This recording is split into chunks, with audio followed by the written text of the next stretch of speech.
বৃশ্চিক রাশির জাতক জাতিকাদের জন্য অত্যন্ত শুভ খবর, কিন্তু আমি জানি বৃশ্চিক রাশির জাতক জাতিকারা কেউ বিশ্বাস করতেই চাইবে না।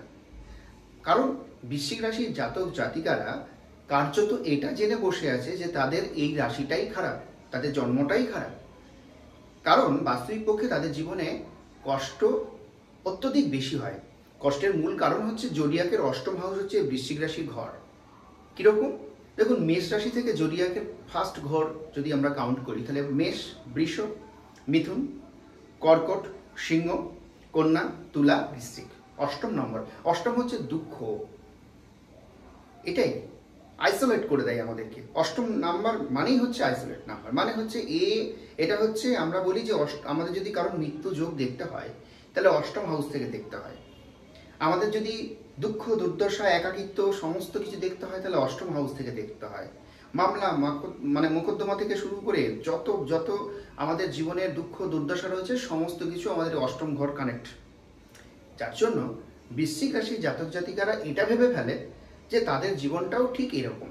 বাস্তবিক পক্ষে বৃশ্চিক রাশির জাতক জাতিকা কিন্তু অত্যধিক কষ্ট পায়, কিন্তু এমনটা নয় যে সারা জীবনটা তাদের কষ্টতে ভোগ করতে হবে, এটা কিন্তু নয়। এই যে নেগেটিভ চিন্তা এদের মধ্যে ঢুকে গেছে, এই চিন্তাটা যতক্ষণ না পর্যন্ত সে বার করতে পারবে ততক্ষণ পর্যন্ত পজিটিভ হবে না। কীরকম? আমি যে এখন একটা ভালো খবর দেব সেটাও আপনাদের বিশ্বাস হবে না। কারণ কি? কারণ দেখুন, আপনারা এটাই বলবেন যে না, আমাদের পক্ষে এটা বিশ্বাস করা সম্ভব হচ্ছে না, কারণ আমরা যা কষ্ট পাই। দেখুন, বিগত 2.5 বছর এই যে শনি ঢাইয়ার যে কবলে আপনারা পড়ে রয়েছেন 2 বছর ধরে ম্যাক্সিমাম, তাহলে এই বৃশ্চিক রাশির জাতক জাতিকা কি করে তারা ভাবতে পারে যে আমরা ভালো হতে পারবো? কারণ এই সময় শনির যে ঢাইয়া, অর্থাৎ কুম্ভ রাশির ঘরে যখন প্রবেশ করেছে শনি, তখন থেকে বৃশ্চিক রাশির তার মানে চতুর্থ হাউসে মানে শনির ঢাইয়া তখনই হচ্ছে পারিবারিক। কোথায় চতুর্থ হাউস মানে কি? পারিবারিক দুঃখ কষ্ট। চতুর্থ হাউস মানে হচ্ছে আমাদের পরিবারকে দেখায়, মা বাবা এবং কি তাদেরকে হারানো। ম্যাক্সিমাম জনের ক্ষেত্রে এটা ঘটে থাকে, অনেকের ক্ষেত্রে। কিংবা জটিল কোনো রোগে তারা ভুগছে এবং তাদের সেই রকম খরচ করতে হচ্ছে এবং তাদের জন্য সেই দুঃখ দুর্দশা কিছুতেই থামছে না এবং বাড়িতে বাস্তু একটা কোনো প্রবলেম তাদের লেগেই আছে। ঠিক আছে? রোগ ভোগ বিশেষ করে লেগে থাকা, একাকিত্বতে ভোগা, পারিবারিক দিক দিয়ে বিভিন্ন রকম দুর্দশা, অনেক রকম প্রবলেম, মানে এই প্রবলেমের শেষ নেই। এখন আমি যখনই একটা ভালো খবর এই যে এই প্রবলেমটা কিছুটা যে রিলিফ হতে যাচ্ছে, কারণ যখনই বক্রি হচ্ছে, বক্রি মানে কি সেটা অনেকে জানে না, ভুল ব্যাখ্যা করে। তাহলে শনি তো বক্রি হচ্ছে 29 জুন থেকে, এটা অত্যন্ত আপনাদের জন্য ভালো। এখন প্রশ্ন হচ্ছে শুধু শনির এই বক্রির জন্য নয়, যেটা হয়েছে বৃহস্পতি বৃষ রাশি থেকে আপনাদের যে ঘরে দৃষ্টি দিচ্ছে এটাও আপনাদের জন্য শুভ। কিন্তু এই শনি বক্রি হওয়া এবং বৃহস্পতি ট্রানজিটে আপনারা কি কি শুভ যোগ পাবেন সেটা আমি ব্যাখ্যা করার পূর্বে এটাই বলবো যে আপনারা কিন্তু ওই পরশপাতর পাওয়ার মতন ঘটনায় যুক্ত হয়ে পড়বেন না, তাহলে কিন্তু সেটাও হারাবেন। কীরকম? একজন মুনি তার শিষ্যকে বললেন সমুদ্রের কূলে গিয়ে যে এই যে নুড়ি দেখতে পাচ্ছ, এই নুড়ির মধ্যেই তোমার পরশ পাথর লুকিয়ে আছে, তুমি সেটাকে খুঁজে বার করো। তখন সেই ভক্ত কি করলো? একটা করে নুড়ি তুলছে, দেখছে, সমুদ্র জলে ফেলে দিচ্ছে। একটা করে নুড়ি তুলছে, কারণ অসংখ্য তো, এবার তাকে তো বাছাই করতে হবে যে এগুলো আমি বেঁচেছি। এইবার সে কি করছে? তুলছে, ফেলে দিচ্ছে, তুলছে, ফেলে দিচ্ছে। এই যে একটা অভ্যাস তুলা ফেলে দেওয়া, এই অভ্যাসে অরিজিনালি যখন সে পরশপাথরটা পেয়েছিল সে কিন্তু তখন ফেলে দিল। তার মানে কি? আপনারা যদি এটা ভাবেন যে আমার এই নেগেটিভ ভালো তো হচ্ছে না, তাহলে আমার এখনো ভালো হবে না, তাহলে সত্যিই ভালো হবে না। পজিটিভ নিতে হবে। পজিটিভভাবে যদি আপনি এই বিষয়টাকে নিতে পারেন তাহলে ডেফিনেটলি ভালো হবে। এবং এই যে ভিডিওতে আমি বর্ণনা করছি খুব ভালো করে শুনুন, রেমেডিও বলে দেবো এবং কোন কোন যোগে কি হতে চলেছে পূর্ণ ব্যাখ্যা আমি করছি। তার আগে বলবো শনি বক্রিটা কি সেটা আগে জানা দরকার। দেখুন, আমাদের পৃথিবীর নিরিখে আমরা তো এটা জানি যে সূর্যের চারিদিকে আমাদের অন্যান্য প্ল্যানেটগুলো ঘুরছে, পৃথিবীও ঘুরছে। এবার এই ঘুরতে ঘুরতে অন্যান্য প্ল্যানেট যেভাবে ঘুরছে পৃথিবীও ঘুরছে। এই ঘুরতে ঘুরতে অনেক সময় মনে হয় যে কোনো একটা প্ল্যানেট যেন ফিরে আসছে, এরকমটা পৃথিবীর নিরিখে মনে হয়। কীরকম? আমি একটা এখানে আপনাদেরকে পাওয়ার পয়েন্ট প্রেজেন্টেশনের মাধ্যমে দেখিয়ে দিচ্ছি। এটা যদিও বুধের একটা বকরি একটা দৃষ্টান্ত, শনির ক্ষেত্রে সেম। বকরি মানে কি সেটা আপনারা এই পাওয়ার পয়েন্ট প্রেজেন্টেশনের মাধ্যমে বুঝে যাবেন। ফিরে এসে আমি আপনাদের ফলাফলগুলো বলছি এবং রেমেডি বলে দিচ্ছি।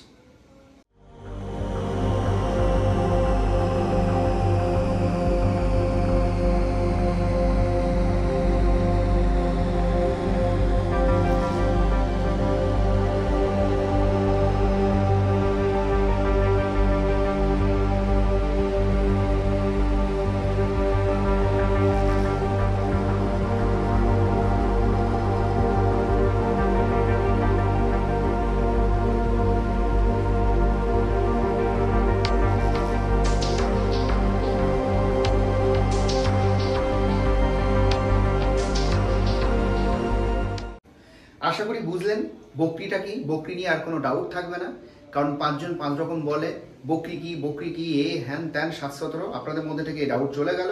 এবার প্রশ্ন হচ্ছে বকরির প্রভাব কি। দেখুন বকরি মানে কিন্তু তার মানে ভাবুন পিছিয়ে যাচ্ছে, তো সে যাচ্ছে পৃথিবীর, আমরা তার মানে মনে হচ্ছে যেন সে পৃথিবী এগোচ্ছে আর ও যেন ব্যাকফুটে। এই যে নভেম্বর মাস পর্যন্ত এই যে প্রভাবটা, এই প্রভাবের ফলে কি যে আপনাদের মধ্যে যে পরিস্থিতি খারাপের দিকে যাচ্ছিল সেখান থেকে চাপমুক্ত। অবশ্যই মানসিক শারীরিক চাপ থাকবে, কারণ কাজের চাপ আসলে আমাদের পরিস্থিতি যদি অনুকূলে যায় তখন আমরা কিন্তু একটু ব্যস্ততার মধ্যে পড়ে যাই, সেটা মানসিক এবং শারীরিক চাপ কিন্তু আমাদের থাকবে। কিন্তু যে যে ঘরগুলোতে শনি দৃষ্টি দিচ্ছে সেই ঘর কিন্তু অবশ্যই আপনাদের যে খারাপ প্রভাবগুলো পড়ছিল সেগুলো থেকে আপনারা বেঁচে যাবেন। যেমন পারিবারিক 4র্থ নম্বর হাউস, শিক্ষা বলুন বা পারিবারিক দিক থেকে যে অরাজকতা চলছিল, যে বাবা মা বিভিন্ন রকমভাবে অসুস্থতা বা তাদেরকে হারানো, বা পরিবারের দাম্পত্য জীবনে কলহ থেকে শুরু করে সার্বিক পরিস্থিতি, যে একটা পরিবার যেন মনে হচ্ছিল যে একটা অগ্নি ক্ষেত্র, সেই জায়গা থেকে আপনারা রিলিফ পাবেন। প্রথম পার্ট এটা। দ্বিতীয়ত হচ্ছে যে যে ঘরে দৃষ্টি দেবে না, দেখুন শনি 3, 7, 10 এই ঘরগুলোতে দৃষ্টি দেয়, সে যে ঘরে বসে থাকে সেই ঘর থেকে দৃষ্টি দেয়, এটাই হচ্ছে মেন কথা। এখন যার লগ্ন চাটে শুভ শনি শুভ অবস্থায় রয়েছে তাহলে ডেফিনেটলি তার শুভ দৃষ্টি হবে, আর যার খারাপ আছে শনি তার লগ্ন চাটে ডেফিনেটলি তার অশুভ দৃষ্টি বা বক্র দৃষ্টি যেটা আমরা বলি সেটা কিন্তু তা পড়বে। এখন এর থেকে বাঁচার উপায় হচ্ছে প্রেডিকশন, এটা 1 নম্বর ক্রাইটেরিয়া। তাছাড়া এর যে রেমেডি হবে আমি বলে দিচ্ছি, আপনারা একটু ওয়েট করুন, আমি অবশ্যই বলে দেবো। এখন প্রশ্ন হচ্ছে যে 3, 7, 10 দৃষ্টি দিলে কি হবে। 3 নম্বরে যখন দৃষ্টি দিচ্ছে মানে মেষ রাশির ঘরে দৃষ্টি দিচ্ছে কুম্ভ রাশি থেকে, আর এই কুম্ভ রাশিতে হচ্ছে আপনাদের রাশি সাপেক্ষে 6ষ্ঠ নম্বর হাউস, আর এই 6ষ্ঠ নম্বর হাউস আমাদের চাকরি দেখা হয় কিন্তু রোগ ভোগও দেখা হয়, এটা মাথায় রাখতে হবে। তাহলে আমি বারবার বলছি রোগ ভোগের প্রভাব কিন্তু একটু হলেও বাড়বে, সেটা শারীরিক বা মানসিক, কিন্তু সেখান থেকে বাঁচার উপায়ও আছে। কেন, এখানে সব থেকে বড় একটা বিষয় বৃহস্পতির সঙ্গে কেতু যুক্ত হয়েছে ট্রানজিটে। কিভাবে, আপনাদের চার্ট সাপেক্ষে মানে আপনাদের রাশি সাপেক্ষে যদি বলি 7ম হাউস হচ্ছে বৃষ রাশির ঘর, সেখানে বৃহস্পতি সে ট্রানজিটে প্রবেশ করেছে, আগামী 1 বছর থাকছে।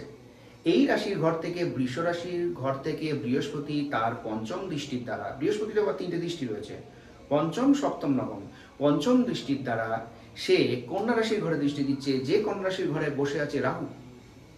খুব ভালো করে বুঝুন, এখানে কেতু, এইখানে কেতুর সঙ্গে বৃহস্পতি যুক্ত হলে সেখানেও কিন্তু রোগ দেখায়, এবং সেই রোগ থেকে রিলিফ, অর্থাৎ আমার রোগ ধরা পড়বে আমি সেখান থেকে মুক্ত। তাহলে বুঝলেন তো, এটা খুব একটা খারাপ কিছু নয়।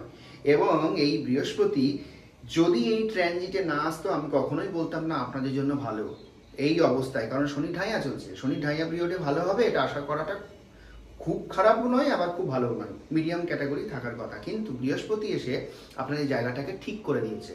খুব ভালো করে বুঝুন, যখনই আপনাদের 7ম হাউসে বৃহস্পতি এসেছে তার মানে বৃহস্পতি আপনাদের জন্য বৈবাহিক জীবনে সুখ শান্তি আনন্দ আনবে এবং শুভ বিবাহ যোগ আনবে, এটা কিন্তু মাথায় রাখবেন 7ম নম্বর হাউসে। এবং এই বৃহস্পতি সে 5ম দৃষ্টির দ্বারা আপনাদের একাদশ ঘরে দৃষ্টি দিচ্ছে। বৃহস্পতি একাদশ ঘরে দৃষ্টি মানে কি বলুন তো, আমরা সবসময় ছোটবেলা থেকে যারা কেউ জানি না তাও শুনে এসেছিলাম, হ্যাঁ, যে একাদশে বৃহস্পতি মানে উত্তম ফল, সার্বিক উত্তম ফল, আর কিছু দেখা লাগে না, এটা মাথায় রাখবেন। কিন্তু বৃহস্পতি লগ্ন চাটে ভালো থাকতে হবে। কারো যদি বৃহস্পতি লগ্ন চাটে ভালো থাকে তাকে আর অন্য কিছু দেখতে হয় না মূলত, ঠিক আছে। মেজর কারক গ্রহ যারা হচ্ছে মূল চারটে, শনি একটি পাপক গ্রহ ধরা হয় অ্যাস্ট্রোলজিক্যাল পরিভাষায়, বৃহস্পতি একটি শুভ গ্রহ বলা হয়, প্রাণবন্ত গ্রহ যার সাপোর্ট থাকলে আর কিছু প্রয়োজন পড়ে না, এবং রাহু এবং কেতু যারা আমাদের কিন্তু একটু অশুভ ঘটনা ঘটিয়ে দিতে পারে। এইটা হচ্ছে এই চারটে মূলত প্ল্যানেটের ট্রানজিট আমাদের ক্ষেত্রে খুব প্রভাব বিস্তার করে, এটা মাথায় রাখবেন। এই চারটে জায়গা যদি ঠিকঠাক থাকে কোনো একজন ব্যক্তির কোনো কিছুর দিকে তাকানোর প্রয়োজন পড়ে না। এখন প্রশ্ন হচ্ছে ভালো কোন কোন দিকে আমরা পাবো, তাহলে সেই ঘটনার আসি। এখানে একাদশে বৃহস্পতি পেলাম, এবার শনি সে তার সপ্তম দৃষ্টি দ্বারা, খুব ভালো করে বুঝুন, এখানে শনি তার সপ্তম দৃষ্টি দ্বারা আপনাদের কর্মস্থানে কিন্তু সে আপনাদের দৃষ্টি দিচ্ছে। কারণ শনি কোথায়, শনি হচ্ছে সপ্তমে দৃষ্টি দেবে। শনি সপ্তম কুম্ভ রাশির ঘর থেকে যদি দৃষ্টি দেয় তাহলে সিংহ রাশির ঘরের দৃষ্টি পড়ছে, তাই না? আর এই সিংহ রাশির ঘর হচ্ছে আপনার জন্য দশম হাউস। দেখুন, একজন ব্যক্তির না প্রতিষ্ঠিত হতে, চাকরি পেতে বা বড় রাজনীতিবিদ হতে, ডাক্তার হতে, সমস্ত সামাজিক যে কোনো ক্ষেত্র রয়েছে, যদি শনি ভালো না থাকে তাহলে কিন্তু সেই লোকটা সাপোর্ট পাবে না। তাহলে কর্মের জায়গায় যখন আপনাদের শনি থাকছে, বৃহস্পতি যখন আপনাদের একাদশে, সাকসেস তো আসতে বাধ্য, এবং যেখানে বক্রি হচ্ছে মানে তার কুপ্রভাব নষ্ট হচ্ছে। মাথায় রাখবেন, বক্রি হচ্ছে মানে আমরা সবসময় ভাবি আমাদের উপর চাপ বাড়বে। চাপটা কেন বাড়বে? যখন আপনি কোনো একটা কাজে ব্যস্ত হয়ে পড়বেন তখন দেখবেন শারীরিক এবং মানসিকভাবে ব্যস্ত হয়ে পড়লে আমরা একটু শারীরিক মানসিকভাবে প্রচণ্ড চাপ ফিল করি, এবং এই চাপটা সবার পক্ষে নেওয়া সম্ভব হয় না। এর মূল কারণ হচ্ছে আমরা শারীরিক মানসিক দিক দিয়ে মানে ফিজিক্যাল অ্যান্ড মেন্টাল হেলথ আমরা কিছু বুঝি না, আমরা এর প্রতি যত্ন নিই না, না করি প্রাণায়াম, না করি যোগাসন, কিচ্ছু করি না বলে আমরা এই চাপটা নিতে পারি না, যার জন্য আমরা কিন্তু ফিল করি যে না আমার ভালো কিছু হচ্ছে না। যে প্রাণায়াম করে, যে সাত্বিক আহার করে, সে কিন্তু ডেফিনেটলি এই চাপগুলো নিতে পারবে। দেখুন, আপনার মানে আমরা বলি না আমাদের হরমোন যদি ঠিক থাকে না, ব্যালেন্স যদি ঠিক থাকে, টেস্টোস্টেরন হরমোন আমাদের ছেলেদের ক্ষেত্রে বলি, হ্যাঁ, তো এই যে হরমোনাল ব্যালেন্স যদি ঠিক থাকে, এটা ব্যালেন্স কখন ঠিক থাকে বলুন তো? যখন আপনি সঠিকভাবে প্রাণায়াম করবেন, যোগাসন করবেন, সঠিক সাত্বিক আহার করবেন, তখনই ব্যালেন্স ঠিক থাকবে।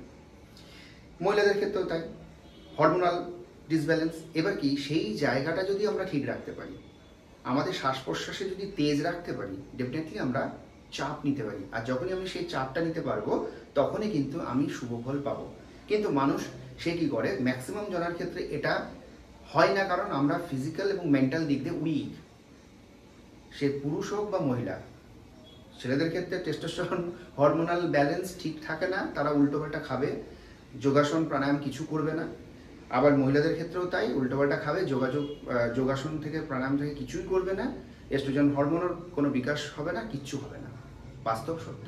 তাহলে সেই জায়গাটা ঠিক রাখতে গেলে সাত্বিক আহার, সাত্বিক যোগাসন এগুলো যদি কেউ করে তাহলে এই সমস্ত জিনিসগুলো ভাবতে হয় না। এবার আসি যে আর একটা জিনিস, শনি খারাপ ম্যাক্সিমাম জনার কেন বলুন তো? কারণ ম্যাক্সিমাম জন না স্পিরিচুয়াল না, এটা মাথায় রাখতে হবে। আবার সে তার নিজের ভাষাতে ঠিক রাখে না, সংযম রাখে না। কারণ মনে রাখবেন, ভাষা বা শব্দ এটা হচ্ছে ব্রহ্মশক্তি। এই ব্রহ্মশক্তি এমনই, আপনি যা দেবেন ইউনিভার্স আপনাকে সেটাই ফিডব্যাক দেবে। অনেকটা সমুদ্রে আপনি কোনো কিছু জিনিস দিলেন, সেটা যা দেবেন তার ফিডব্যাক পাবেন। এর ফলে কি, ম্যাক্সিমাম মানুষের ভাষা ঠিক নেই, খাওয়া দাওয়া ঠিক নেই, অথচ ভাববে আমার কেন খারাপ হচ্ছে। মাথায় রাখুন, আমরা যা ইউনিভার্সে দেবো তা আমাদের ইউনিভার্স ফিডব্যাক দেবে। আমরা যদি ভালো কিছু দিই, ভালো আসবে। তাহলে এত সুন্দর যোগেও মানুষ সে কী করবে? সে ভালো কিছুই করতে চায় না। সে চায় আমার টাকা আছে, আমি একটা রত্ন কিনবো, আমি সুখী হব। কে বলেছে সুখী হবে? কিচ্ছু হবে না, ঠিক আছে? আর তাবিজ মাদুলি কবজ দিয়ে কারো ভাগ্য বদলায় না। ভাগ্য বদলায় নিজের চরিত্র এবং নিজের শারীরিক মানসিক চিন্তাধারা। যে যত ভালো চিন্তা করতে পারবে সেই সাকসেস। পরিষ্কার হিসেব, যে যত বেশি করে নিজের এই দেহ মন, মনে রাখবেন আমাদের দেহ মনটা মন্দির। কোনো মন্দিরে দেবালয়ে কোনো ভগবান থাকে বলে আমি তো মনে করি না। আমি মনে করি দেবালয় আপনার শরীর এবং মন, যেখানে একটা সত্যিকারের শুদ্ধ আত্মা রয়েছে, তাকে যদি আপনি জাগরিত করতে পারেন, আপনার আর কিচ্ছু করতে হবে না। কথাগুলো শুনে মনে হচ্ছে বেশি প্রোগ্রামমূলক কথা বলছি, আপনাদের হজম হচ্ছে না আমি জানি, বাট কিচ্ছু করার নেই। বাস্তব সত্যিটা যদি শোনার মতন সাহস আপনার না থাকে, তাহলে আপনার লাইফে বিকাশ আপনি কোনোদিনই পাবেন না, আপনি ছুটেই বেড়াবেন। এই ইউনিভার্সে ছুটেই বেড়াবেন, কোনো লাভ নেই। ঠিক আছে, আমি এই কথাগুলো এই জন্য স্ট্রংলি বলছি, ম্যাক্সিমাম মানুষ সে প্রাণায়াম করবে না, সে যোগাসন করবে না, সে কোনো জপ তপ করবে না, সে ভগবানকে গালি দেবে, অথচ ভগবানের থেকে সে ফিডব্যাক পেতে চায়। এবং কখনো যদি সে কিছু করে মানে যারা মনে হয় ভগবান এজেন্ট, ঠিক আছে, 2 টাকা দিলে 5 টাকার লাভ কিভাবে হবে সেটা ভাবে। একাদশী পালন করতে বললে বলবে একাদশী প্রফিট কি আছে বলো আমাকে। হাই রে হাই, এইটাই তো, তাহলে কি ভালো আশা করা যায়। এবার বলি, বৃহস্পতি এবং শনি সে আপনাদের লগ্নে কিন্তু একত্রে দৃষ্টি দিচ্ছে। শনি তার 10ম দৃষ্টি দিচ্ছে এবং বৃহস্পতি তার 7ম দৃষ্টি দ্বারা বৃশ্চিক রাশির ঘরে দৃষ্টি দিচ্ছে। এটা অত্যন্ত শুভ। এই শুভ যোগ আপনারা যদি মিস করেন তো সব শেষ। এখন প্রশ্ন হচ্ছে কোন কোন দিকে শুভ দিতে পারে। লগ্ন মানে কি ভাবুন, আপনাকে আপনার খুঁটির জোরটাকে বাড়িয়ে দেবে। দেখুন, 10ম নাম্বার ঘর কর্ম, আপনার এই 10ম নম্বর ঘরে সাপোর্ট দিচ্ছে। ঠিক আছে, কে দিচ্ছে? শনি। একাদশে দৃষ্টি দিচ্ছে কে? বৃহস্পতি। সপ্তমে বসে আছে কে? বৃহস্পতি। তাহলে বৃহস্পতি এবং শনি এই যুগ্ম প্রভাবে কর্ম এবং আপনার বিবাহ জীবন যদি ভালো হয়, আর কিছু লাগে? এই দুটো তো মেজর। তাহলে কর্ম অর্থাৎ কাজের জায়গা, স্ট্রং এনার্জি, সেটা ব্যবসা, সেটা আপনার হতে পারে চাকরি, সমস্ত দিকে না আপনি একটা পজিটিভ এনার্জি ভাইব্রেশন দেখতে পাবেন নভেম্বর মাস পর্যন্ত। আর এই সময় লাগাতার আপনাকে সেই কাজের দিকে, মূল একটা কাজের দিকে ফোকাস দিতে হবে। 100% সাকসেস কিন্তু এখান থেকেই আসবে। কিন্তু সাকসেস আসবে আপনার দ্বারা, ইউনিভার্স আপনাকে দেবে, সেই প্ল্যাটফর্ম তৈরি করছে, এবং পাবেন কি পাবেন না সেটা আপনার উপর ডিপেন্ড করছে। মাথায় রাখুন, আপনি যদি এতদিন নিজেকে অযোগ্য করে রাখুন, অপাত্র করে রাখুন, আপনাকে ভগবান কিছুই দেবে না। এর জন্য আমি সবসময় বলি যে কতগুলো জিনিস নিজের মধ্যে তৈরি করে রাখা দরকার। ঠিক আছে, আমার শুভ হোক বা না হোক, আমি সাত্ত্বিক আহার করব, সাত্ত্বিকভাবে প্রাণায়াম যোগ করব এবং জপ তপ করব।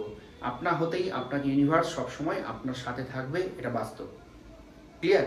তাহলে এটাই প্রমাণিত, আমি বলছি দায়িত্ব নিয়ে, যদি আপনারা এই ধাইয়া বলুন, সাড়ে সাতি বলুন, একাদশী যদি করেন, তার বক্রদৃষ্টি কখনো পড়ে না। এটা হচ্ছে ফার্স্ট রেমেডি। সেকেন্ড রেমেডি হচ্ছে বজরঙ্গলির উপাসনা। কিছু না করুন, মঙ্গলবার দিন হনুমানজির পূজা পাঠ করুন, আর রাত্রেবেলায় 8টা নাগাদ হনুমান চল্লিশা পাঠ করুন। ঠিক আছে? আর একটা কি, আর একটা সব থেকে বেস্ট রেমেডি আমি মনে করি, সেটা হচ্ছে আপনাদের যে জন্মছক রয়েছে সেখান থেকে একটি জপ অর্থাৎ একটি চান্টিং মন্ত্র চুজ করার চেষ্টা করুন। কোনটা সেটা আপনার জন্য, কারণ একটা মানুষ না, ভালো করে বুঝবেন, একজন মানুষের দ্বারা সব কিছু হয় না। ঠিক আছে, সবার দ্বারা সব কিছু হবে এটা নয়, সবার দ্বারা সব মন্ত্রই জপ হবে না। একমাত্র মহামন্ত্র সবাই জপ করতে পারে, বাদ বাকি অন্যান্য মন্ত্র যেগুলো আমাদের লগ্ন চার্ট সাপেক্ষে না একটা বেরিয়ে আসে, যদি সঠিকভাবে প্রেডিকশন করা হয়, সেখান থেকে একটা চান্টিং বেরিয়ে আসে যে এই মানুষটা এই জবটা করতে পারবে এবং এর দ্বারা সাকসেস হবে। বাস্তব, সেটাও কিন্তু করা যায়। এর জন্য বলছি যে এই ধাইয়া পিরিয়ড আপনাদের জন্য অত্যন্ত শুভ। এটা নিয়ে ভাববেন না, এই যে ধাইয়া পিরিয়ডে বকরি অবস্থায় আপনাদের জন্য অত্যন্ত শুভ, কারণ বৃহস্পতি আপনাদেরকে সাথ দিচ্ছে। এই সময় আপনাদের অনেক চাপ মুক্ত হয়ে, অর্থাৎ শারীরিক মানসিক চাপ থাকলেও যে অন্যান্য শুভ শুভ যে বিষয়গুলো, সেই জায়গাগুলো কিন্তু আপনারা খুঁজে পাবেন, এবং সেই জায়গাগুলো কিন্তু ইউনিভার্স আপনাদেরকে সেই জায়গাগুলো তৈরি করে দেবে। এখন আপনারা সেই জায়গাগুলো যদি ধরতে না পারেন তাহলে মুশকিল। অর্থাৎ ধরুন আপনার জন্য ভালো একটা বৈবাহিক যোগ আছে, আপনি সেটাকে কি করছেন, ডাউট করছেন, বা আপনি অন্যান্য কোনো কিছুভাবে সেটাকে নষ্ট করছেন, কিছু করার নেই। বাস্তব, যদি আপনার লগ্ন চার্ট একদম বিরোধী থাকে তাহলে আপনার মধ্যে এটা হবে। 2 নাম্বার, আপনার কর্ম আপনি নিজেই বুঝতে পারছেন না। কারণ কি, বুঝতে যখন আপনি পারবেন, আপনি যখন নিজেকে কন্ট্রোল করতে পারবেন, আপনি হয়তো নিজেকে কন্ট্রোলই করতে পারেন না, তাই আপনার দোষ, কারণ আপনার লগ্ন চার্ট একদমই পীড়িত। আপনি যখন নিজেকে কন্ট্রোল করতে পারবেন, তখন আপনার শুভ যোগগুলো আপনি নিজে নিজে বুঝতে পারবেন, নিজে নিজে দিশা পাবেন। ঠিক আছে, তাই কর্ম, বিবাহ অত্যন্ত শুভ যোগ। এই দুটো হচ্ছে মেজর আমাদের লাইফে, প্রত্যেকের লাইফে। এবং শরীর স্বাস্থ্য, এই সার্বিক দিক দিয়ে কিন্তু আপনাদের ভালো যোগ রয়েছে, এবং পারিবারিক সুখ সমৃদ্ধি বৃদ্ধি। আশ্চর্য হয়ে যাব এই জন্যই যে এই ধাইয়া পিরিয়ডেও এত সুন্দর একটা যোগ আপনাদের কিন্তু ইউনিভার্স দিতে চলেছে। সেটা কাজে লাগান, আর আমি বারবার যেগুলো বলি, যে রেমেডিগুলো বলি, সেগুলো করার চেষ্টা করুন। একটা টাইমে অবশ্যই ভালো হবে। সকলে ভালো থাকুন, সুস্থ থাকুন। নমস্কার।